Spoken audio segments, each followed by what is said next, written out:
MA ਭਾਗ ਦੂਜਾ ਸੱਭਿਆਚਾਰ ਤੇ ਪੰਜਾਬੀ ਸੱਭਿਆਚਾਰ। ਉਹਦੇ ਵਿੱਚ ਅੱਜ ਸਾਡਾ ਟੌਪਿਕ ਹੈ ਪੰਜਾਬੀ ਸੱਭਿਆਚਾਰ ਦੀ ਭੂਗੋਲਿਕ ਰੂਪਰੇਖਾ। ਇਹ ਟੌਪਿਕ ਸਿਲੇਬਸ ਦੇ ਭਾਗ ਆੜਾ ਅੱਗੋਂ ਆੜਾ 1 ਦਾ ਪਹਿਲਾ ਟੌਪਿਕ ਹੈ ਜੋ ਸਾਡੇ ਅੱਜ ਡਿਸਕਸ਼ਨ ਦਾ ਵਿਸ਼ਾ ਹੈ। ਇਹਦੇ ਲਈ ਅਸੀਂ ਬੁੱਕ ਫੋਲੋ ਕਰ ਰਹੇ ਹਾਂ ਪ੍ਰੋਫੈਸਰ ਜੀਤ ਸਿੰਘ ਜੋਸ਼ੀ ਹੋਰਾਂ ਦੀ।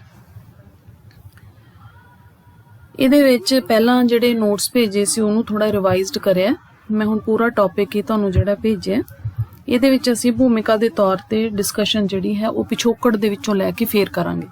ਸੋ ਇਸ ਲਈ ਇਸ ਜਿਹੜੀ ਇਹ PDF ਹੈ ਇਸ ਨੂੰ ਅਸੀਂ ਫੋਲੋ ਕਰਾਂਗੇ। ਇਹਦੇ ਵਿੱਚ 3 ਪੇਜਾਂ ਦੀ ਐਡੀਸ਼ਨ ਕੀਤੀ ਹੈ। ਸੋ ਭੂਗੋਲ ਅਤੇ ਸੱਭਿਆਚਾਰ ਦੇ ਸੰਬੰਧ ਬਾਰੇ ਡਿਸਕਸ਼ਨ। ਭੂਗੋਲ, ਠੀਕ ਹੈ ਜੀ।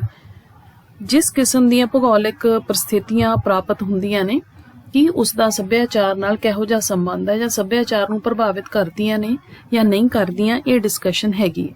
ਇਹਦੇ ਵਿੱਚੋਂ ਅੱਗੇ ਅਸੀਂ ਨੇ ਪੰਜਾਬੀ ਸੱਭਿਆਚਾਰ ਦੀ ਭੂਗੋਲਿਕ ਰੂਪਰੇਖਾ ਦੇ ਉੱਤੇ ਡਿਸਕਸ਼ਨ ਕਰਨੀ ਹੈ।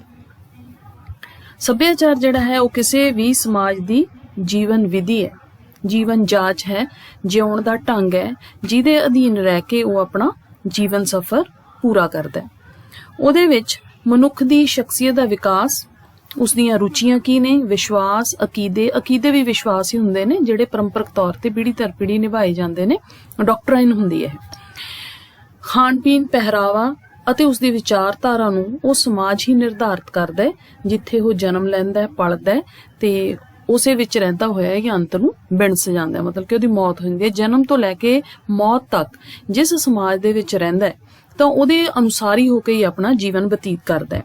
ਮਨੁੱਖ ਭਾਵੇਂ ਉਹ ਧਰਤੀ ਉੱਤੇ ਕਿਸੇ ਵੀ ਖਿੱਤੇ ਦੇ ਵਿੱਚ ਹੋਵੇ, ਕਿਤੇ ਵੀ ਹੋਵੇ, ਅਮਰੀਕਾ, ਅਫਰੀਕਾ, ਕਿਤੇ ਵੀ ਹੋਵੇ, ਉਹਦਾ ਸੰਬੰਧ ਆਲੇ ਦੁਆਲੇ ਨਾਲ, ਯਾਨੀ ਕਿ ਜਿਹੜੇ ਪ੍ਰਕਿਰਤਕ ਮਾਹੌਲ ਉਸਨੂੰ ਮਿਲਿਆ ਹੈ ਉਹਦੇ ਨਾਲ ਉਹਦਾ ਸੰਬੰਧ ਹਮੇਸ਼ਾ ਜੁੜਿਆ ਰਹਿੰਦਾ ਹੈ।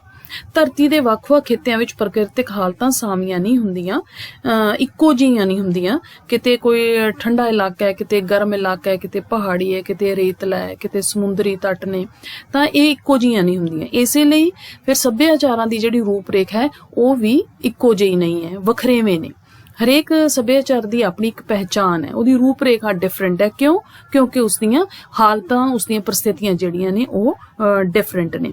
ਤਾਂ ਇਸ ਲਈ ਉਹ ਫਿਰ ਜਿਹੜੀਆਂ ਪ੍ਰਸਥਿਤੀਆਂ ਡਿਫਰੈਂਟ ਨੇ ਤਾਂ ਉਹ ਡਿਫਰੈਂਟ ਤਰੀਕੇ ਨਾਲ, ਅਲੱਗ-ਅਲੱਗ ਤਰੀਕੇ ਨਾਲ, ਅਲੱਗ-ਅਲੱਗ ਇਹਨਾਂ ਜਿਹੜੇ ਸੱਭਿਆਚਾਰਕ ਸਮੂਹ ਨੇ ਇਹਨਾਂ ਦੀ ਜੀਵਨ ਵਿਧੀ ਦੇ ਉੱਤੇ ਵੀ ਅਸਰ ਪਾਉਂਦੀਆਂ ਨੇ। ਪੰਜਾਬੀ ਸੱਭਿਆਚਾਰ ਦੀ ਵਿਲੱਖਣ ਤਸਵੀਰ ਉਲੀਕਣ ਜਾਂ ਇਸਦੇ ਮੁਹਾਂਦਰੇ ਨੂੰ ਘੜਨ ਦੇ ਵਿੱਚ, ਸੰਵਾਰਨ ਦੇ ਵਿੱਚ ਪੰਜਾਬ ਦੀਆਂ ਜਾਂ ਪੰਜਾਬੀ ਸਮਾਜ ਦੀਆਂ ਜਿਹੜੀਆਂ ਭੂਗੋਲਿਕ ਹੱਦਾਂ ਨੇ, ਜਿਨ੍ਹਾਂ ਭੂਗੋਲਿਕ ਹੱਦਾਂ ਦੇ ਵਿੱਚ ਇਹ ਪੰਜਾਬੀ ਸਮਾਜ ਰਹਿੰਦਾ ਰਿਹਾ ਹੈ ਜਾਂ ਜਿਨ੍ਹਾਂ ਹਾਲਾਤਾਂ ਦੇ ਵਿੱਚ ਰਹਿੰਦਾ ਰਿਹਾ, ਉਹਨਾਂ ਦਾ ਖਾਸ ਤੌਰ ਤੇ ਯੋਗਦਾਨ ਹੈ ਪੰਜਾਬੀ ਸੱਭਿਆਚਾਰ ਦੇ ਮੂੰਹ ਮੁਹਾਂਦਰੇ ਨੂੰ ਘੜਨ ਦੇ ਵਿੱਚ। ਸੱਚ ਤਾਂ ਹੈ ਕਿ ਪੰਜਾਬੀ ਸੱਭਿਆਚਾਰ ਦੇ ਇਤਿਹਾਸ ਨੂੰ ਘੜਨ ਵਿੱਚ ਇਸ ਦੀ ਭੂਗੋਲਿਕ ਸਥਿਤੀ ਬਹੁਤ ਵੱਡਾ ਰੋਲ ਅਦਾ ਕਰਦੀ ਹੈ।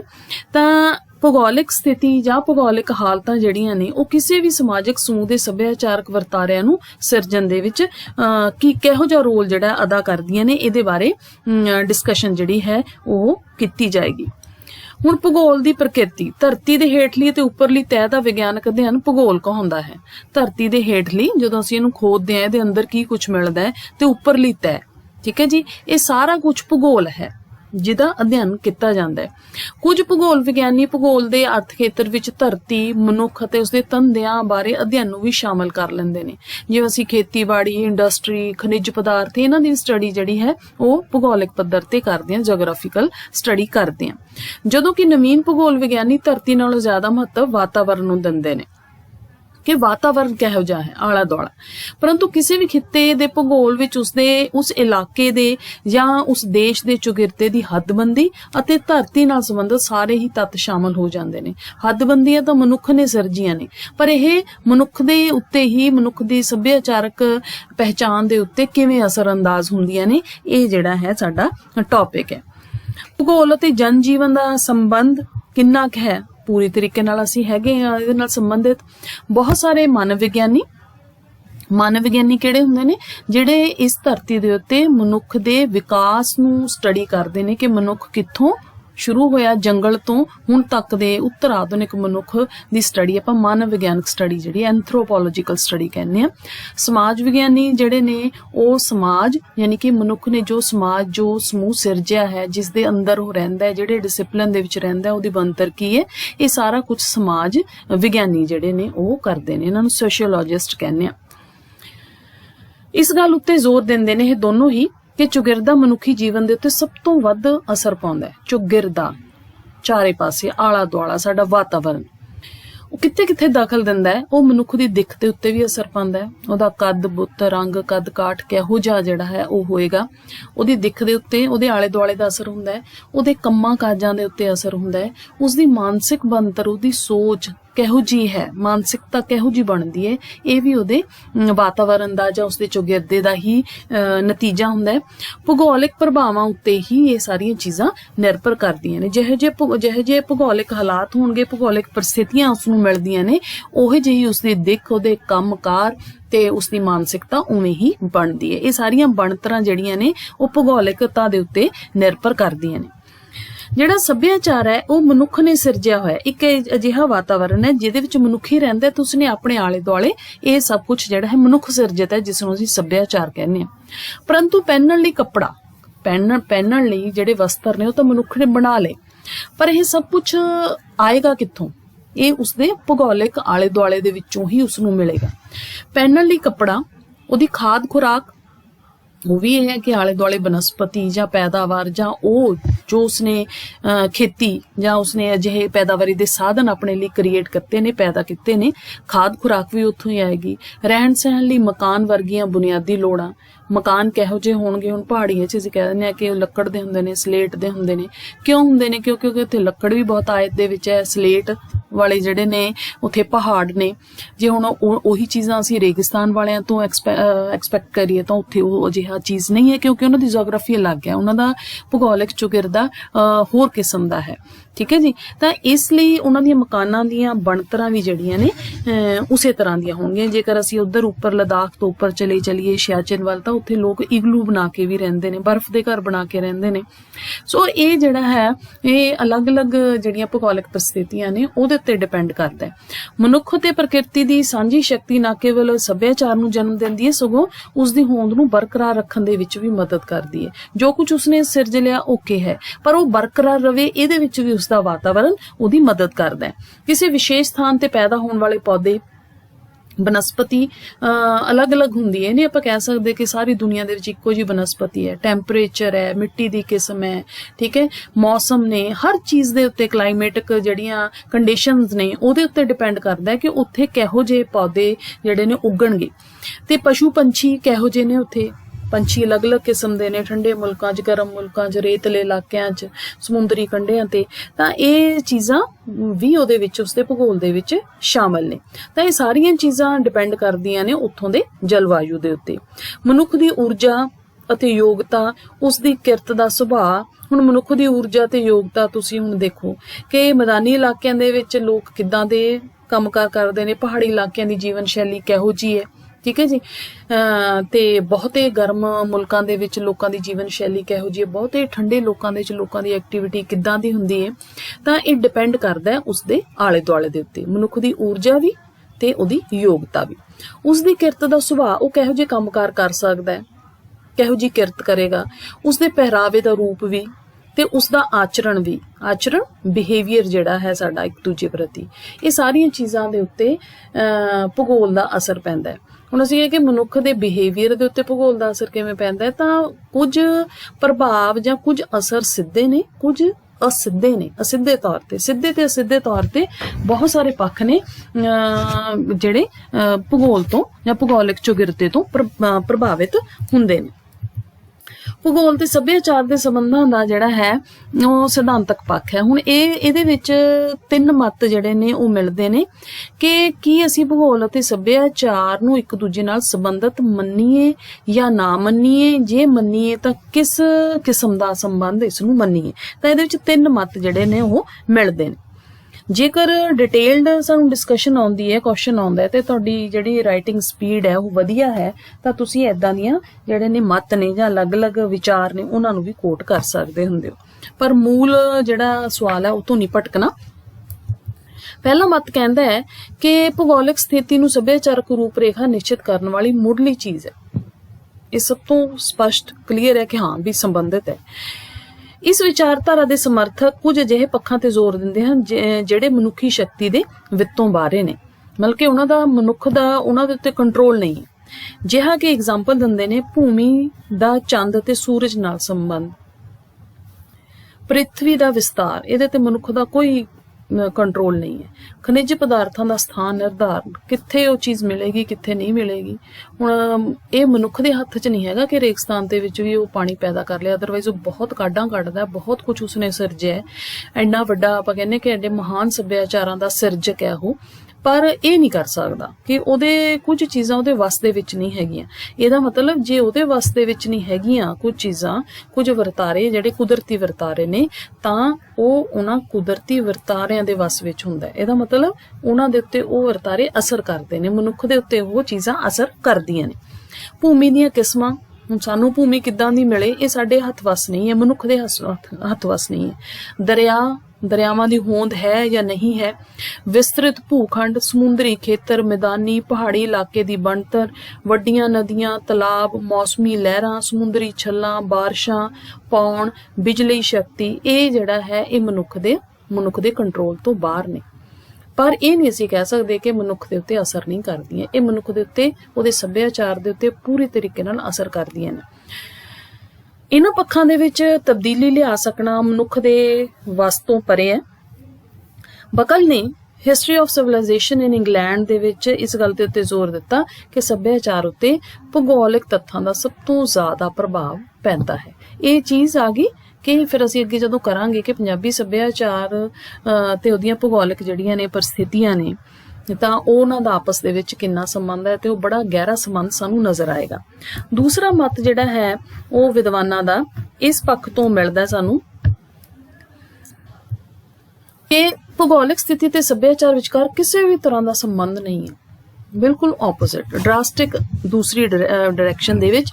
ਇਸ ਵਰਗ ਦੇ ਲੋਕਾਂ ਦਾ ਕਹਿਣਾ ਹੈ ਕਿ ਸਮੁੱਚੇ ਦੇਸ਼ ਵਿੱਚ ਕੁਝ ਇਸ ਤਰ੍ਹਾਂ ਦੇ ਕਬੀਲੇ ਮਿਲ ਜਾਂਦੇ ਨੇ ਜਿਹੜੇ ਭੂਗੋਲਿਕ, ਹੁਣ ਦੇਖੋ ਇੱਥੇ ਵੀ ਕਿ ਕੁਝ ਇਸ ਤਰ੍ਹਾਂ ਦੇ, ਸਾਰਿਆਂ ਦੇ ਉੱਤੇ ਨਹੀਂ ਚੀਜ਼ ਉਹ ਲਾਗੂ ਕਰ ਪਾ ਰਹੇ, ਜਿਹੜੇ ਭੂਗੋਲਿਕ ਹਾਲਤਾਂ ਦੇ ਪ੍ਰਭਾਵ ਤੋਂ ਦੂਰ ਰਹਿੰਦੇ ਨੇ, ਉਹ ਜਿੱਥੇ ਵੀ ਜਾਂਦੇ ਨੇ ਉੱਥੋਂ ਦਾ ਸੱਭਿਆਚਾਰ ਅਪਣਾ ਲੈਂਦੇ ਨੇ। ਇਹਦਾ ਮਤਲਬ ਭੂਗੋਲਿਕਤਾ ਦਾ ਉਹਦੇ ਉੱਤੇ ਉਹਨਾਂ ਦੇ ਮੰਨਦੇ ਨੇ ਕਿ ਅਸਰ ਨਹੀਂ ਹੁੰਦਾ। ਪੰਜਾਬ ਅੰਦਰ ਅਜਿਹੇ ਅਨੇਕਾਂ ਪੱਖੀਵਾਸ ਜਾਂ ਟੱਪਰੀਵਾਸ ਜਿਹੜੇ ਕਬੀਲੇ ਮਿਲ ਜਾਂਦੇ ਨੇ, ਇਹਨਾਂ ਦੀ ਬੋਲੀ, ਰਸਮ ਰਿਵਾਜ ਨਵੇਕਲੇ ਹੋਣ ਦੇ ਬਾਵਜੂਦ ਵੀ ਇਹ ਹਾਲਾਤ ਅਨੁਸਾਰ ਆਪਣੇ ਆਪ ਨੂੰ ਢਾਲ ਲੈਂਦੇ ਨੇ। ਢਾਲ ਲੈਣਾ ਹੀ ਤਾਂ ਹੈ ਕਿ ਜਿਹੜਾ ਭੂਗੋਲਿਕਤਾ ਤੁਹਾਡੇ ਤੇ ਅਸਰ ਕਰ ਰਹੀ ਹੈ। ਇਸ ਤੋਂ ਬਿਨਾਂ ਵੀ ਸੱਭਿਆਚਾਰ ਇੱਕ ਨਿਰੰਤਰ ਗਤੀਸ਼ੀਲ ਪ੍ਰਕਿਰਿਆ, ਜਦੋਂ ਕੋਈ ਭੂਗੋਲਿਕ ਹਾਲਤਾਂ ਵਿੱਚ ਪਰਿਵਰਤਨ ਬਹੁਤ ਘੱਟ ਹੁੰਦਾ ਹੈ। ਨਵੀਨ ਯੁੱਗ ਦੇ ਵਿੱਚ ਵਿਸ਼ਵ ਪੱਧਰ ਤੇ ਹੋ ਰਹੇ ਸੱਭਿਆਚਾਰਕ ਸੁਮੇਲਾਂ ਦੇ ਯਤਨਾਂ ਕਾਰਨ ਭੂਗੋਲਿਕ ਸਥਿਤੀ ਦਾ ਪ੍ਰਭਾਵ ਹੋਰ ਵੀ ਘਟ ਗਿਆ ਕਿ ਹੁਣ ਜਦ ਕਿ ਸੰਸਾਰ ਛੋਟਾ ਹੁੰਦਾ ਜਾ ਰਿਹਾ, ਕੋਈ ਵੀ ਮਨੁੱਖ ਕਿਤੇ ਵੀ ਜਾ ਕੇ ਜਿਹੜਾ ਹੈ ਉਹ ਵਸ ਜਾਂਦਾ ਹੈ। ਇਹ ਕਹਿੰਦੇ ਨੇ ਇਸ ਲਈ ਉਹ ਜਿਹੜਾ ਪ੍ਰਭਾਵ ਹੈ ਭੂਗੋਲਿਕਤਾ ਦਾ ਉਹਨੂੰ ਨਕਾਰਦੇ ਨੇ। ਇਸ ਵਿਚਾਰਧਾਰਾ ਦਾ ਹਾਮੀ ਹੈ ਕਿੰਗਜ਼ਲੇ ਡੇਵਿਸ। ਉਹ ਕੀ ਕਹਿੰਦਾ ਕਿ ਜਲਵਾਯੂ ਦੇ ਦ੍ਰਿਸ਼ਟੀਕੋਣ ਤੋਂ ਯੂਰਪ ਵਿੱਚ ਪਿਛਲੀਆਂ 5 ਸਦੀਆਂ ਵਿੱਚ ਕੋਈ ਤਬਦੀਲੀ ਨਹੀਂ ਆਈ, ਜਦੋਂ ਕਿ ਮਨੁੱਖ ਦਾ ਸੱਭਿਆਚਾਰ ਬਹੁਤ ਅੱਗੇ ਵਿਕਸਿਤ ਹੋ ਗਿਆ। ਜਦੋਂ ਕਿ ਉਦਯੋਗਿਕ ਕ੍ਰਾਂਤੀ ਨੇ ਸਮਾਜਿਕ ਪ੍ਰਣਾਲੀ ਦੀ ਰੂਪਰੇਖਾ ਬਿਲਕੁਲ ਹੀ ਬਦਲ ਕੇ ਰੱਖ ਦਿੱਤੀ। ਯੂਰਪ ਦੇ ਵਿੱਚ ਉਦਯੋਗਿਕ ਕ੍ਰਾਂਤੀ ਆਈ, ਉਸ ਤੋਂ ਬਾਅਦ ਉੱਥੋਂ ਦੇ ਲੋਕਾਂ ਦੀ ਰਹਿਣੀ ਸਹਿਣੀ, ਜੀਵਨ ਸਭ ਕੁਝ ਜਿਹੜਾ ਹੈ ਬਦਲ ਗਿਆ। ਪਰ ਭੂਗੋਲਿਕਤਾ ਉਹ ਕਹਿੰਦੇ ਨੇ ਕਿ ਉਹੀ ਹੈ। ਇਹਦਾ ਮਤਲਬ ਜੇਕਰ ਭੂਗੋਲਿਕਤਾ ਅਸਰ ਕਰਦੀ ਹੈ ਤਾਂ ਲੋਕਾਂ ਦੇ ਜੀਵਨ ਦੇ ਵਿੱਚ ਤਬਦੀਲੀ ਨਹੀਂ ਸੀ ਆ ਸਕਦੀ, ਪਰ ਉਹ ਤਬਦੀਲੀ ਤਾਂ ਆਈ। ਠੀਕ ਹੈ ਜੀ, ਉਹ ਕਿਹਦੇ ਕਰਕੇ ਆਈ? ਉਹ ਉਦਯੋਗਿਕ ਕ੍ਰਾਂਤੀ ਕਰਕੇ ਆਈ। ਔਰ ਉਦਯੋਗ ਜਿਹੜਾ ਹੈ ਉਹ ਮਨੁੱਖ ਸਿਰਜਿਤ ਨੇ ਸਾਰੇ। ਇਹਦਾ ਮਤਲਬ ਮਨੁੱਖ ਇੱਥੇ ਜਿਹੜਾ ਹੈ ਉਹਨਾਂ ਨੂੰ ਲੱਗਦਾ ਹੈ ਭੂਗੋਲਿਕਤਾ ਤੋਂ ਉੱਪਰਲਾ ਦਰਜਾ ਰੱਖਦਾ ਹੈ ਜਾਂ ਉਹ ਭੂਗੋਲਿਕਤਾ ਤੋਂ ਜ਼ਿਆਦਾ ਪ੍ਰਭਾਵਸ਼ਾਲੀ ਹੋ ਸਕਦਾ ਹੈ। ਇੱਕੋ ਹੀ ਭੂਗੋਲਿਕ ਵਾਤਾਵਰਣ 'ਚ ਵੱਖ-ਵੱਖ ਕਿਸਮ ਦੇ ਸੱਭਿਆਚਾਰ ਹੋਂਦ ਵਿੱਚ ਆ ਸਕਦੇ ਨੇ। ਵੱਖ-ਵੱਖ ਕਿਸਮ ਦੇ ਭੂਗੋਲਿਕ ਵਾਤਾਵਰਣ 'ਚ ਇੱਕੋ ਜਿਹੀਆਂ ਸੱਭਿਅਤਾਵਾਂ ਪਲਰ ਸਕਦੀਆਂ ਨੇ। ਇਹ ਕਿੰਗਜ਼ਲੇ ਡੇਵਿਸ ਦਾ ਵਿਚਾਰ ਹੈ। ਤੀਸਰਾ ਵਿਚਾਰ ਜਿਹੜਾ ਹੈ ਭੂਗੋਲਿਕ ਹਾਲਤਾਂ ਦੇ ਪ੍ਰਭਾਵ ਨੂੰ ਨਾ ਤਾਂ ਤੁੱਛ ਮੰਨਦਾ ਕਿ ਬਿਲਕੁਲ ਨਹੀਂ ਪ੍ਰਭਾਵ ਪੈਂਦਾ, ਤੇ ਨਾ ਹੀ ਸੱਭਿਆਚਾਰਕ ਰੂਪਰੇਖਾ ਨਿਸ਼ਚਿਤ ਕਰਨ ਵਾਲਾ ਮੁੱਢਲਾ ਤੇ ਅੰਤਿਮ ਤੱਤ ਮੰਨਦਾ। ਤੀਸਰਾ ਇਹ ਹੈ ਕਿ ਨਾ ਤਾਂ ਬਹੁਤਾ ਜ਼ਿਆਦਾ ਉਹਨੂੰ ਇੰਪੋਰਟੈਂਸ ਦਿੰਦਾ ਹੈ, ਨਾ ਬਿਲਕੁਲ ਹੀ ਘਟਾ ਕੇ ਦੇਖਦਾ ਹੈ। ਇਹ ਜਿਹੜਾ ਹੈ इस किस्म का तीसरा मत है। मतलब कि प्रभाव पैंदा भी है, पर यह नहीं कह सकते कि भूगोलिक हालतां ही ने जिहड़े सभ्याचार की रूपरेखा तैयार करदियां ने, होर कुछ नहीं हैगा। तो मैकाइवर ते पेज अनुसार मनुख के सभ्याचारक पक्ष नूं समझण लई केवल भूगोलिक हालतां नहीं सगों समुचे वातावरण नूं समझना जरूरी है। ये दो विद्वान ने मैकाइवर ते पेज जिहड़े कि तीजी किस्म के मत के हामी ने। नतीजा यह निकलदा कि भूगोलिक स्थिति नूं सभ्याचार या भूगोलिक स्थिति सभ्याचार नूं प्रभावित तां करदी है, परंतु ये सभ्याचार नूं निर्धारित करन वाला मुढ़ला ते इक्को एक तत्त नहीं। इहदा मतलब होर भी कई तत्त ने जिहड़े सभ्याचार नूं प्रभावित करदे ने जां उहदी रूपरेखा दे उत्ते असरअंदाज हुंदे ने। भूगोलिक हालतां सभ्याचार दे किसी पक्ष उत्ते प्रतੱਖ प्रभाव पाउंदियां ने, किसी दूजे पक्ष दे उत्ते अप्रतੱਖ रूप दे विच भी प्रभाव पाउंदियां नज़र आउंदियां ने। इस लई किसी खित्ते दे सभ्याचारक अध्ययन समय उस दी भूगोलिक स्थिति नूं जिहड़ा नज़रअंदाज नहीं असीं कर सकदे। सभ्याचार दा संबंध केवल मनुखी समूह नाल है, जानवरां दा, पशुआं पंछियां दा सभ्याचार नहीं हुंदा। इस समूह धरती दी उपरली तह दी उपज है। मनुख कित्थे रहिंदा है? इस धरती ते, इस भूगोल जिहड़ी आपां कह सकदे हां कि समुची धरती इहदी उपरली तह दे उत्ते हो रहिंदा है। परंतु सभ्याचारक पहुंच कारण मनुख जिहड़ा है धरती तो उपर भी जा सकदा है, पुलाड़ दे विच भी चला गया। असीं 3 लोक मंनदे हां, मात लोक, आकाश लोक, पताल लोक, ते पताल च भी चला जांदा है, नीचे भी जा सकदा है समर्था। ये उहदी सभ्याचारक पहुंच बन गई है। चेतनता के मुढ़ले पड़ाव तो ही मनुख प्रकृति नाल संघर्ष करता रहा है। मनुख भावें हवा नूं निरंतर नहीं कर सकता, पर उसका रुख बदलने लई जरूर कोशिश कर सकता है। वह वड्डे पर्वतां नूं हटा नहीं सकता, परंतु पहाड़ां नूं चीर के सुरंगां बना सकता है। वह बिजली अते गड़गज हनेरी नूं काबू नहीं कर सकता, परंतु उन्हां नूं स्टोर करके शक्ति के तौर पर वरत सकता है।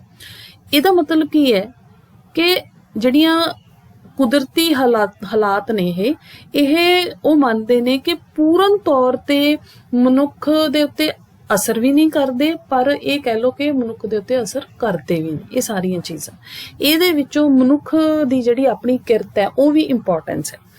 वह रुत्तां नूं बदल तां नहीं सकदा, पर लोड़ अनुसार साधन पैदा कर लिया। फसलां ने असीं रुत्त अनुसार, रुत्त दे उत्ते साडा काबू नहीं है, पर उहदे अनुसार असीं अपणियां फसलां बीज लैंदे हां। सो भूगोलिक हालतां जिहड़ियां ने इंपॉर्टेंट तां जरूर ने, पर जिवें जिवें मनुख हुण विकास करदा जांदा है ते उहदा प्रकृति दे उत्ते काबू वधदा जांदा है, तां भूगोलिक जिहड़ियां परिस्थितियां ने जां भूगोलिक जिहड़े असर ने वो हौली हौली घटदे जा रहे ने। मनुख इस भूगोलिक प्रभावां दी पकड़ तो ये मनते हैं कि हौली हौली बाहर हुंदा जा रहा है। किस दे सहारे? विज्ञान के सहारे, टेक्नीक के सहारे। ठीक है जी। जिवें एग्जाम्पल असीं कर लैंदे कि बहुत अत्यंत गर्मी है, तो मनुख उस गर्मी नूं तां नहीं घटा पाया, पर उसने जिवें कहने कि एयर कंडीशनिंग कर ली, गर्मी दे विच भी ठंड जिहड़ी वो क्रिएट करन दे समर्थ हो गया। तो हौली हौली मनुख ने इन्ना विकास मतलब कि कर जाना है या कर रहा है, जिहदे विचों यह अंदाज़ा लगा सकते ने, लगा रहे ने ये दोनों विद्वान कि भूगोलिकता दा उहदे सभ्याचार दे उत्ते, उहदी रहणी बहणी दे उत्ते कोई बहुता असर नहीं रहेगा, तो समय नाल ये असर घटदा जाएगा। हुण आने असीं पंजाबी सभ्याचार दी गल। ये है, ये सीगी पिछली इंट्रोडक्शन कि एक किस्म का आप कह लो कि एक पिछोकड़ समझण दी लोड़ कि भूगोलिकता जां कुदरती परिस्थितियां ते मनुख सिरजित सभ्याचार ये आपस दे विच किवें संबंधित ने, ते अलग अलग विद्वान इहदे बारे की राय रखदे ने। हुण असीं पंजाबी सभ्याचार दे नाल जोड़ांगे। असीं 2 अप्रोच साडा सिलेबस इसे किस्म दा है। एक तां असीं सभ्याचार कर रहे हां। सभ्याचार मतलब हरेक किस्म के सभ्याचार के उत्ते जिहड़ी चीज़ लागू हुंदी है न्यूट्रल रूप दे विच। फिर असीं पर्टिकुलरली अद्धे सैक्शन तो बाद 50% सिलेबस तो बाद असीं पंजाबी सभ्याचार की गल करते हैं। जिहड़ा पहला करया होया सभ्याचार वो गल्लां ओह ने, ओह संकल्प सिद्धांतक पक्ष ओह ने जिहड़े दुनिया के किसी भी सभ्याचार के उत्ते लागू हो सकते हैं। हुण इहदे विच असीं पर्टिकुलरली विशेष तौर पर पंजाबी सभ्याचार के उत्ते गल करांगे। ये जिहड़ा अपना अगला 50% सिलेबस है। हुण सब तो पहला जिहड़ा है ये सवाल है कि असीं पंजाब किस नूं मानीए। असीं ने कहा कि पंजाबी सभ्याचार, तां पंजाब किस नूं कहोगे? वो एक भूगोलिक टोटा है, भूगोलिक खिता है, उसनूं असीं किवें कहांगे कि इस इलाके दे विच रहण वाले लोकां दा सभ्याचार। तां पंजाब किहड़े इलाके नूं मन्नीए? हिंदुस्तान अंदरले वर्तमान पंजाब दीयां हद्दां अक्सर बदलदियां रहिंदियां ने। ये भी एक आपां पंजाब दा इतिहास पढ़िया होया। ਤਾਂ ਉਹਦੇ ਵਿੱਚ ਪੰਜਾਬ ਦੀਆਂ ਹੱਦਾਂ ਕਦੇ ਵੀ ਕਹਿ ਲਓ ਕਿ ਪੱਕੀਆਂ ਨਹੀਂ ਰਹੀਆਂ, ਬਦਲਦੀਆਂ ਰਹੀਆਂ ਨੇ। ਆਜ਼ਾਦੀ ਤੋਂ ਪਹਿਲਾਂ ਵੀ, ਆਜ਼ਾਦੀ ਤੋਂ ਬਾਅਦ ਵੀ, ਮੁਗਲ ਪੀਰੀਅਡ, ਸਾਰਾ ਪਿਛੋਕੜ ਅਸੀਂ ਜਦੋਂ ਵੀ ਅਸੀਂ ਪੰਜਾਬ ਦਾ ਇਤਿਹਾਸ ਪੜ੍ਹਦੇ ਹਾਂ ਤਾਂ ਪੰਜਾਬ ਦੀਆਂ ਹੱਦਾਂ ਬਦਲਦੀਆਂ ਰਹੀਆਂ ਨੇ। ਤਾਂ ਇਸ ਲਈ ਪੰਜਾਬ ਦਾ ਰੂਪ ਰੇਖਾ ਕੀ ਹੈ, ਭੂਗੋਲਿਕ ਰੂਪ ਰੇਖਾ ਜਾਂ ਉਸਦੀਆਂ ਭੂਗੋਲਿਕ ਹੱਦਬੰਦੀ ਕਿਹੋ ਜਿਹੀ ਹੈ, ਉਹਨੂੰ ਨਿਰਧਾਰਿਤ ਕਰਨਾ ਵੀ ਔਖਾ ਹੈ ਕਿ ਅਸੀਂ ਕਿਸ ਵੇਲੇ ਦੇ ਪੰਜਾਬ ਦੇ ਸੱਭਿਆਚਾਰ ਦੀ ਗੱਲ ਕਰਾਂਗੇ। ਤਾਂ ਵੇਦਾਂ ਦੇ ਸਮੇਂ ਪਿਛੋਕੜ ਦੇ ਵਿੱਚ ਹੈ ਕਿ ਸਪਤ ਸਿੰਧੂ ਕਹਿੰਦੇ ਸੀ, ਜੋ ਕਿ ਇਰਾਨੀ ਪ੍ਰਭਾਵ ਨਾਲ ਹਪਤ ਹਿੰਦੂ ਬਣ ਗਿਆ। ਉਚਾਰਨ ਦੇ ਵਿੱਚ ਫਰਕ ਹੈ। ਮਹਾਭਾਰਤ, ਅਗਨੀ ਪੁਰਾਣ, ਬ੍ਰਾਹਮਣ ਪੁਰਾਣ ਗ੍ਰੰਥਾਂ ਵਿੱਚ ਇਸ ਨੂੰ ਪੰਜ ਨਦ ਕਿਹਾ ਜਾਣ ਲੱਗਿਆ। ਅੱਜ ਵੀ ਇਲਾਕੇ ਜਿੱਥੇ ਪੰਜੇ ਦਰਿਆ ਸਿੰਧ ਦਰਿਆ ਵਿੱਚ ਡਿੱਗਦੇ ਨੇ, ਪੰਜ ਨਦ ਹੀ ਕਿਹਾ ਜਾਂਦਾ ਹੈ। ਪੰਜਾਬ ਇਸੇ ਪੰਜ ਨਦ ਦਾ ਫਾਰਸੀ ਰੂਪ ਹੈ, ਯਾਨੀ ਕਿ ਪੰਜ ਆਬ ਨਦ। ਫਾਰਸ ਦੇ ਜਿਹੜੀ ਫਾਰਸੀ ਭਾਸ਼ਾ ਦੇ ਵਿੱਚ ਆਬ ਸ਼ਬਦ ਵਰਤਿਆ ਜਾਂਦਾ। ਪੰਜਾਬ ਯਾਨੀ ਕਿ ਪੰਜਾਂ ਦਰਿਆਵਾਂ ਦੀ ਧਰਤੀ। ਇਸ ਤਰ੍ਹਾਂ ਪੰਜਾਬ ਦਾ ਨਾਮਕਰਨ ਹੀ ਆਪਣੇ ਆਪ ਦੇ ਵਿੱਚ ਭੂਗੋਲਿਕ ਵਿਸ਼ੇਸ਼ਤਾ ਰੱਖਦਾ ਕਿ ਇੱਥੇ ਉਹਦੇ ਨਾਮਕਰਨ ਦੇ ਉੱਤੇ ਉਸਦੀ ਭੂਗੋਲਿਕਤਾ ਦਾ ਅਸਰ ਹੈ। ਪੰਜਾਬ ਦੀ ਧਰਤੀ ਦੇ ਟੁਕੜੇ ਲਗਭਗ ਹਰ ਸਮੇਂ ਸਰਕਾਰ ਨੇ ਘਟਾਇਆ ਵਧਾਇਆ ਹੈ, ਬਦਲਦੇ ਰਹੇ ਨੇ। ਕਿਸੇ ਸਮੇਂ ਪੰਜਾਬ ਦਾ ਸੂਬਾ ਲਾਹੌਰ, ਮੁਲਤਾਨ ਸਨ। ਮਹਾਰਾਜਾ ਰਣਜੀਤ ਸਿੰਘ ਦਾ ਪੀਰੀਅਡ ਹੈ 1799 ਤੋਂ 1849 ਤੱਕ। ਉਹਨਾਂ ਨੇ ਇਹਨਾਂ ਇਲਾਕਿਆਂ ਨੂੰ ਜਿੱਤ ਲਿਆ, ਫਿਰ ਸਿੱਖ ਰਾਜ ਕਾਇਮ ਕਰਿਆ ਤਾਂ ਪੰਜਾਬ ਨੂੰ ਇੱਕ ਰੂਪ ਦੇ ਦਿੱਤਾ। ਤਾਂ ਉਸ ਵੇਲੇ ਪੰਜਾਬ ਦੀ ਭੂਗੋਲਿਕ ਹੱਦਬੰਦੀ ਕਿੱਦਾਂ ਹੈ? ਕੈਪਟਨ ਮਰੇ ਕਹਿੰਦੇ ਨੇ ਇਸ ਦੇ ਉੱਤਰ ਵੱਲ ਪੀਰ ਪੰਚਾਲ ਦੇ ਵਿਸ਼ਾਲ ਪਹਾੜ ਨੇ, ਹੁਣ ਇਹ ਵੇਰਵੇ ਮਿਲਦੇ ਨੇ। ਪੱਛਮ ਵੱਲ ਖੈਬਰ ਜਿਹੜੇ ਦर्रे ਨੇ ਤੇ ਸੁਲੇਮਾਨ ਦੀਆਂ ਪਹਾੜੀਆਂ ਦੇ ਸਿਲਸਿਲੇ ਸੀਰੀਜ਼ ਨੇ ਲਗਾਤਾਰਤਾ ਦੇ ਵਿੱਚ। ਅਤੇ ਸਿੰਧ ਮਹਾਨਦੀ ਸਾਗਰ ਤੱਕ ਦੱਖਣ ਵੱਲ ਵਹਿੰਦੀ ਹੈ, ਜਦ ਕਿ ਇਸ ਦੇ ਦੱਖਣ ਅਤੇ ਪੂਰਬ ਵੱਲ ਸਤਲੁਜ ਨਦੀ ਇਸ ਨੂੰ ਬਰਤਾਨਵੀ ਭਾਰਤ ਤੋਂ ਅੱਡ ਕਰਦੀ ਹੈ। ਤਾਂ ਇਹ ਜਿਹੜੀਆਂ ਨੇ ਵੰਡਾਂ ਕੈਪਟਨ ਮਰੇ ਦੀਆਂ ਨੇ। ਓਕੇ। ਕਰਨਲ ਸਟੇਨਬੇਕ ਨੇ ਪਿਸ਼ਾਵਰ ਸਿੰਧ ਪਾਰ ਦੇ ਇਲਾਕੇ ਨੂੰ ਵੀ ਪੰਜਾਬ ਵਿੱਚ ਸ਼ਾਮਿਲ ਕੀਤਾ। 1846 ਵਿੱਚ ਕਸ਼ਮੀਰ ਤੇ ਲਾਹੌਰ ਪੰਜਾਬ ਤੋਂ ਵੱਖ ਕਰ ਦਿੱਤੇ ਗਏ। 1901 ਈਸਵੀ ਵਿੱਚ ਪੰਜਾਬ ਦੇ 5 ਹੋਰ ਸਰਹੱਦੀ ਜ਼ਿਲ੍ਹੇ ਵੱਖ ਕਰ ਦਿੱਤੇ ਗਏ। 1911 ਵਿੱਚ ਦਿੱਲੀ ਦਾ ਇਲਾਕਾ ਪੰਜਾਬ ਨਾਲੋਂ ਕੱਟਿਆ ਗਿਆ। ਬਲਕਿ ਉਹਦੀਆਂ ਭੂਗੋਲਿਕ ਹੱਦਾਂ ਸਮੇਂ-ਸਮੇਂ ਤੇ ਬਦਲਦੀਆਂ ਰਹੀਆਂ ਨੇ। 1947 ਸਮੇਂ ਪੰਜਾਬ ਦੀ ਸਥਿਤੀ ਆ ਕੇ ਇੱਥੇ ਸਭ ਤੋਂ ਵੱਡਾ ਪਰਿਵਰਤਨ ਹੋਇਆ। ਸਮੁੱਚਾ ਪੰਜਾਬ ਦੋ ਫਾੜ ਹੋ ਗਿਆ, ਦੋ ਹਿੱਸਿਆਂ 'ਚ ਵੰਡਿਆ ਗਿਆ। ਇੱਕ ਭਾਰਤੀ ਬਣ ਗਿਆ ਤੇ ਦੂਜਾ ਪਾਕਿਸਤਾਨੀ ਪੰਜਾਬ ਬਣ ਗਿਆ। ਬਹੁਤ ਸਾਰੇ ਲੋਕਾਂ ਦਾ ਜਿਹੜਾ ਵਟਾਂਦਰਾ ਹੋਇਆ, ਬਹੁਤ ਕੁਝ ਲੁੱਟਿਆ ਗਿਆ, ਬਹੁਤ ਕੁਝ ਸਾੜਿਆ ਗਿਆ। ਇਸ ਕੱਟੇ ਵੱਡੇ ਪੰਜਾਬ ਦੀ ਸ਼ਕਲ ਕੁਝ ਇਸ ਤਰ੍ਹਾਂ ਬਣੀ। ਇਸ ਦੇ ਉੱਤਰ ਪੱਛਮ ਵੱਲ ਗੁਰਦਾਸਪੁਰ ਅਤੇ ਅੰਮ੍ਰਿਤਸਰ, ਦੱਖਣ ਵੱਲ ਫਿਰੋਜ਼ਪੁਰ, ਇਸ ਦੇ ਨਾਲ ਹੀ ਅੱਗੇ ਰਾਜਸਥਾਨ ਸ਼ੁਰੂ ਹੋ ਜਾਂਦਾ ਹੈ। ਚੜ੍ਹਦੇ ਵੱਲ ਜਮਨਾ ਨਦੀ ਵਹਿੰਦੀ ਹੈ, ਉੱਤਰ ਪ੍ਰਦੇਸ਼ ਆ ਜਾਂਦਾ ਹੈ। ਉੱਤਰ ਚੜ੍ਹਦੇ ਵੱਲ ਹਿਮਾਚਲ ਪ੍ਰਦੇਸ਼ ਹੈ। ਉੱਤਰ ਵੱਲ ਗੁਰਦਾਸਪੁਰ ਦਾ ਇਲਾਕਾ ਤੇ ਅੱਗੇ ਜੰਮੂ ਕਸ਼ਮੀਰ ਆ ਜਾਂਦਾ ਹੈ। ਇਸ ਪੰਜਾਬ ਵਿੱਚ ਕੁੱਲ 18 ਜ਼ਿਲ੍ਹੇ ਤੇ 72 ਤਹਿਸੀਲਾਂ ਹੁੰਦੀਆਂ ਸਨ। ਫਿਰ 1966 ਦੇ ਵਿੱਚ ਭਾਸ਼ਾ ਦੇ ਆਧਾਰ ਤੇ ਪੰਜਾਬ ਦਾ ਸਾਰਾ ਪੁਨਰਗਠਨ ਹੁੰਦਾ ਹੈ। ਇਹਦੇ ਵਿੱਚ ਫਿਰ ਅੰਬਾਲੇ ਦਾ ਇਲਾਕਾ ਜਿਹੜਾ ਹੈ ਉਹ ਹਰਿਆਣਾ ਦੇ ਵਿੱਚ ਕਨਵਰਟ ਹੋ ਜਾਂਦਾ, ਹਰਿਆਣਾ ਬਣ ਗਿਆ। ਬਹੁਤ ਸਾਰੇ ਪਹਾੜੀ ਇਲਾਕੇ ਇਸ ਨਾਲੋਂ ਅਲੱਗ ਕਰ ਦਿੱਤੇ ਗਏ। ਤਾਂ ਸੋ ਇਹ ਜਿਹੜਾ ਹੈ ਹੁਣ ਕਿੰਨੇ ਨੇ ਜ਼ਿਲ੍ਹੇ ਦੱਸੋ? ਇਹ ਜਿਹੜਾ ਹੈ ਅਸੀਂ ਨੇ ਇੱਥੇ ਐਡੀਟਿੰਗ ਵੀ ਜਿਹੜੀ ਹੈ ਉਹ ਕਰਨੀ ਹੈ। ਹੁਣ ਇਹ ਕੀ ਹੈ ਕਿ ਅਸੀਂ ਕਿੰਨੇ ਜ਼ਿਲ੍ਹੇ ਸੀ, ਕਿੰਨੀਆਂ ਤਹਿਸੀਲਾਂ, ਇਹ ਗੱਲ ਨਹੀਂ ਹੈ। ਗੱਲ ਇਹ ਕਿ ਜੀਓਗ੍ਰਾਫਿਕਲੀ ਉਹ ਟੋਟਾ ਕਦੋਂ ਫੈਲਦਾ ਹੈ? ਰਣਜੀਤ ਸਿੰਘ ਦੇ ਪੀਰੀਅਡ ਵੇਲੇ ਵੱਡਾ ਹੋ ਜਾਂਦਾ, ਹੌਲੀ ਹੌਲੀ ਫਿਰ ਜਿਹੜਾ ਹੈ ਨਿੱਕਾ ਹੁੰਦਾ, ਨਿੱਕਾ ਹੋ ਗਿਆ। ਹੁਣ ਗੱਲ ਇਹ ਹੈ ਕਿ ਅਸੀਂ ਜਦੋਂ ਪੰਜਾਬੀ ਸੱਭਿਆਚਾਰ ਨੂੰ ਡਿਸਕਸ ਕਰਾਂਗੇ ਤਾਂ ਅਸੀਂ ਉਹਦੇ ਭੂਗੋਲਿਕ ਖਿੱਤੇ ਨੂੰ ਜਿਹੜਾ ਹੈ ਕਿਵੇਂ ਨਿਰਧਾਰਿਤ ਕਰਾਂਗੇ। ਤਾਂ ਪੰਜਾਬੀ ਸੱਭਿਆਚਾਰ ਸਿਰਫ ਅੱਜ ਦੇ ਪ੍ਰੈਜ਼ੈਂਟ ਜਿਹੜਾ ਪੰਜਾਬ ਦੀ ਭੂਗੋਲਿਕ ਹੱਦਬੰਦੀ ਹੈ ਇਹਦੇ ਵਿਚਲੇ ਸੱਭਿਆਚਾਰ ਨੂੰ ਹੀ ਨਹੀਂ, ਇਹ ਤਾਂ ਬਹੁਤ ਪਿਛੋਕੜ ਹੈ, ਲੰਮਾ ਵਿਰਸਾ ਹੈ ਇਸਦਾ। ਪੀੜ੍ਹੀ ਦਰ ਪੀੜ੍ਹੀ ਪਿੱਛੇ ਜੋ ਕੁਝ ਪੀੜ੍ਹੀਆਂ ਨੇ ਸਿਰਜਿਆ, ਉਹ ਸਿਰਜਿਆ ਹੋਇਆ ਜਿਹੜਾ ਆਪਾਂ ਕਹਿ ਸਕਦੇ ਸੱਭਿਆਚਾਰ ਹੈ, ਪਰ ਉਹਦੀਆਂ ਭੂਗੋਲਿਕ ਹੱਦਬੰਦੀਆਂ ਵਿਸਤ੍ਰਿਤ ਨੇ। ਹੁਣ ਭੂਗੋਲਿਕ ਹੱਦਬੰਦੀਆਂ ਜਿਹੜੀਆਂ ਨੇ ਉਹ ਸੰਕੁਚਿਤ ਹੋਈ ਜਾਂਦੀਆਂ ਨੇ। ਤਾਂ ਸੱਭਿਆਚਾਰ ਦਾ ਸੰਬੰਧ ਕਿਸੇ ਕੌਮ ਜਾਤੀ ਦੇ ਵਿਰਸੇ ਨਾਲ ਹੁੰਦਾ ਹੈ।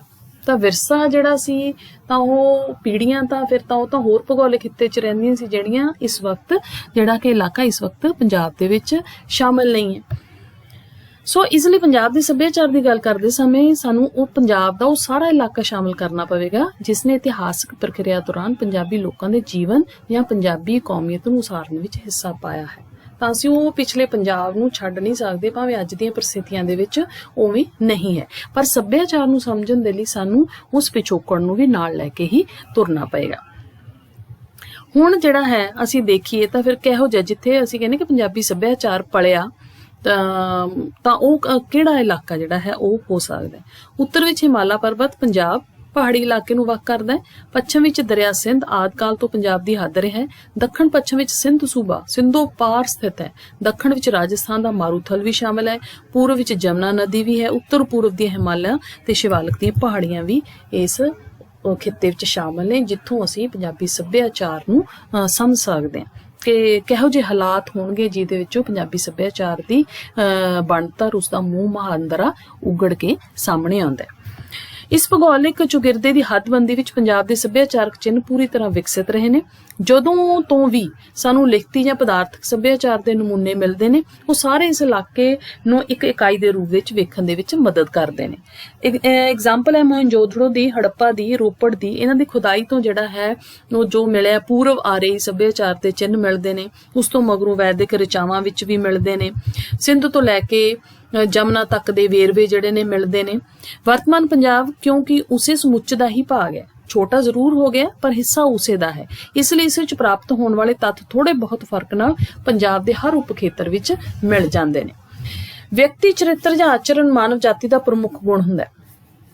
ਪੰਜਾਬੀ ਲੋਕਾਂ ਦੇ ਚਰਿੱਤਰ ਦਾ ਨਿਰਮਾਣ ਕਰਨ ਵਿੱਚ ਇਸ ਦੀ ਭੂਗੋਲਿਕ ਸਥਿਤੀ ਦਾ ਵਿਸ਼ੇਸ਼ ਯੋਗਦਾਨ ਹੈ। ਪ੍ਰਿੰਸੀਪਲ ਤੇਜਾ ਸਿੰਘ ਕੀ ਕਹਿੰਦੇ ਨੇ ਇਹਦੇ ਬਾਰੇ ਕਿ ਪੰਜਾਬੀ ਆਚਰਣ ਪੰਜਾਬ ਦੇ ਭੂਗੋਲਿਕ ਦੁਆਲੇ ਅਤੇ ਇਤਿਹਾਸਕ ਪਿਛਵਾੜੇ ਤੋਂ ਹੀ ਬਣਿਆ। ਹੁਣ ਸਾਡਾ ਪਿਛਵਾੜਾ ਜਿਹੜਾ ਹੈ, ਪਿਛੋਕੜ ਜਿਹੜਾ ਹੈ, ਉੱਥੇ ਤਾਂ ਪੰਜਾਬ ਬਹੁਤ ਵੱਡਾ ਇਲਾਕਾ ਹੈ, ਬਹੁਤ ਵੱਡਾ ਭੂਗੋਲਿਕ ਖਿੱਤਾ ਹੈ।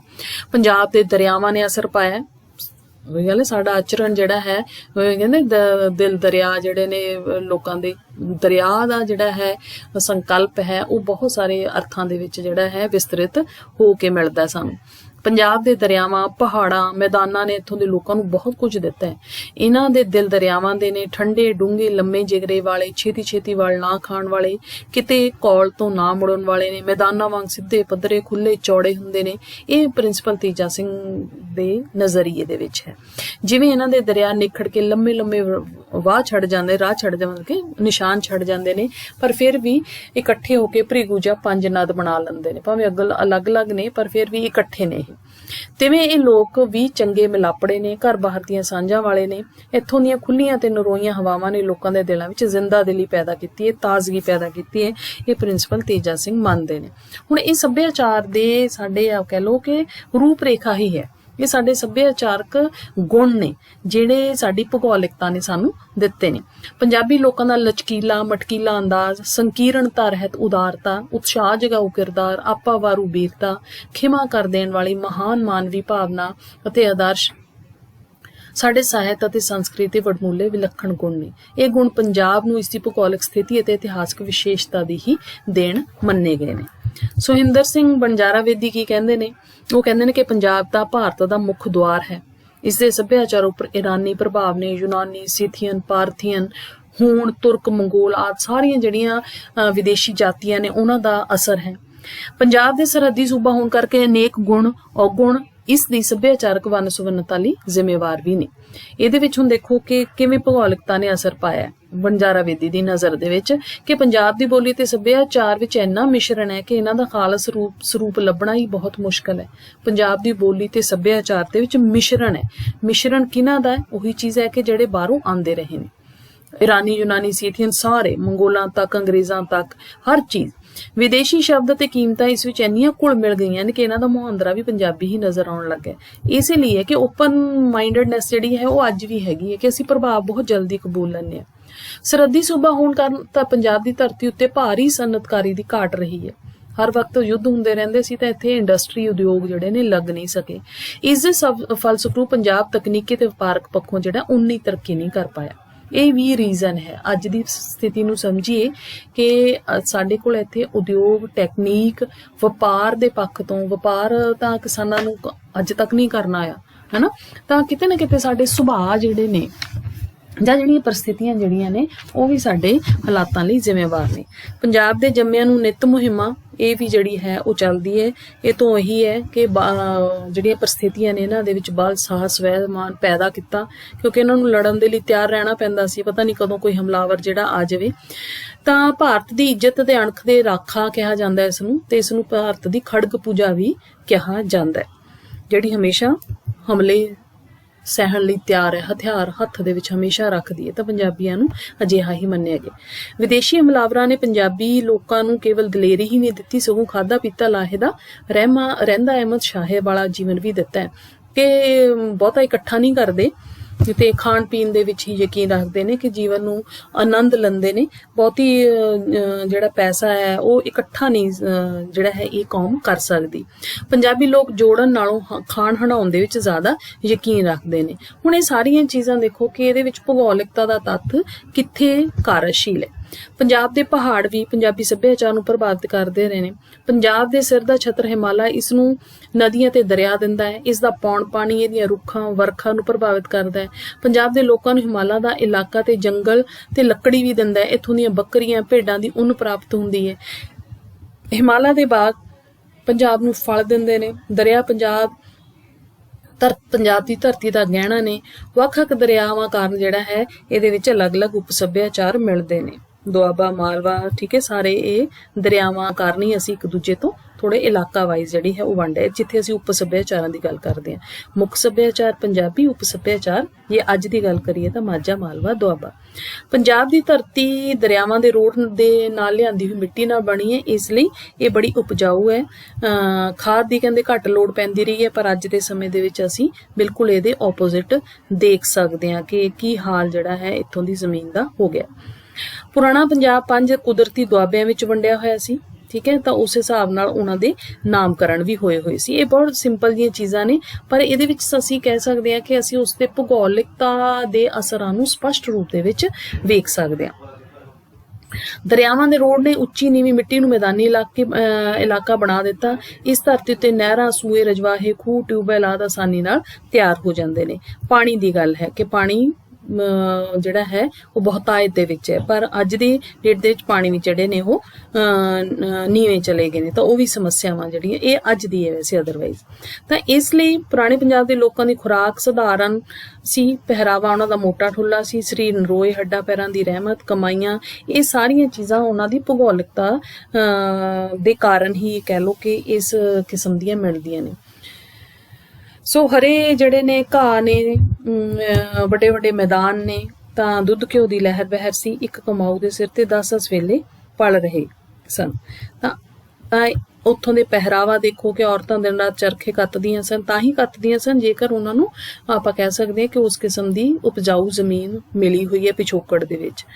ਖੱਦਰ, ਪੈਂਸੀ, ਸੂਸੀ, ਖੇਸ, ਚੁਤਹੀਆਂ, ਲਾਚੇ, ਪੇਚੇ, ਇਹ ਸਾਰੀਆਂ ਜਿਹੜੇ ਨੇ ਉਹ ਘਰਾਂ ਦੇ ਵਿੱਚ ਕੰਮ ਹੁੰਦੇ ਸੀ।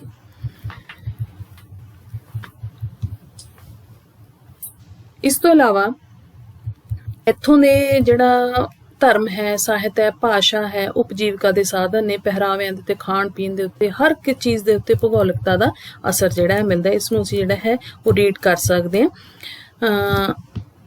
ਅੱਗੇ ਜਿਹੜੀ ਡਿਸਕਸ਼ਨ ਥੋੜੀ ਬਹੁਤ ਆਪਾਂ ਹੋਰ ਕਰ ਸਕਦੇ ਹਾਂ, ਇੱਥੋਂ ਦਾ ਖਾਣ ਪੀਣ ਦਾ ਹੀ ਹੈ। ਪੰਜਾਬ ਦਾ ਮੌਸਮ ਬਦਲਦਾ ਰਹਿੰਦਾ ਹੈ, ਗਰਮੀ, ਸਰਦੀ, ਵਰਖਾ, ਬਸੰਤ, ਹਰ ਮੌਸਮ ਜਿਹੜਾ ਇੱਥੇ ਮਿਲਦਾ ਹੈ। ਰੁੱਤਾਂ ਦੀ ਬਦਲਦੀ ਲੜੀ ਇੱਥੋਂ ਦੀਆਂ ਫਸਲਾਂ, ਖਾਣ ਪੀਣ, ਪਹਿਰਾਵੇ ਨੂੰ ਵੀ ਪ੍ਰਭਾਵਿਤ ਕਰਦੀ ਹੈ। ਗਰਮੀਆਂ ਦੇ ਵਿੱਚ ਦੇਖੋ ਕਿ ਠੰਡਾ ਸ਼ਰਬਤ ਇਕਾਦਸ਼ੀ ਵੇਲੇ, ਨਿਰਜਲਾ ਇਕਾਦਸ਼ੀ ਹੈ, ਠੰਡਾ ਸ਼ਰਬਤ, ਖਰਬੂਜੇ ਆਦਿ, ਇਹ ਚੀਜ਼ਾਂ ਜਿਹੜੀਆਂ ਨੇ ਉਹ ਭੂਗੋਲਿਕਤਾ ਦੀ ਬੈਕਗਰਾਊਂਡ ਦੇ ਵਿੱਚ ਅਸੀਂ ਇਹਨਾਂ ਨੂੰ ਸਮਝ ਸਕਦੇ ਹਾਂ। ਲੋਕਾਂ ਦਾ ਖਾਣ ਪੀਣ ਹੈ, ਇੱਥੋਂ ਦੇ ਪੰਜਾਬ ਦੇ ਜੰਗਲ ਵੇਲੇ ਨੇ, ਇਹ ਵੀ ਭੂਗੋਲਿਕਤਾ ਹੀ ਹੈ। ਇਉਂ ਲੱਗਦਾ ਕਿ ਪੰਜਾਬ ਦੀਆਂ ਭੂਗੋਲਿਕ ਹਾਲਤਾਂ ਨੇ ਇੱਥੋਂ ਦੇ ਲੋਕਾਂ ਦੇ ਜੀਣ ਥੀਣ ਨੂੰ, ਵਰਤਣ ਵਰਤਾਉਣ, ਚੱਜ ਆਚਾਰ, ਹਰ ਚੀਜ਼ ਨੂੰ ਪ੍ਰਭਾਵਿਤ ਕੀਤਾ ਹੈ।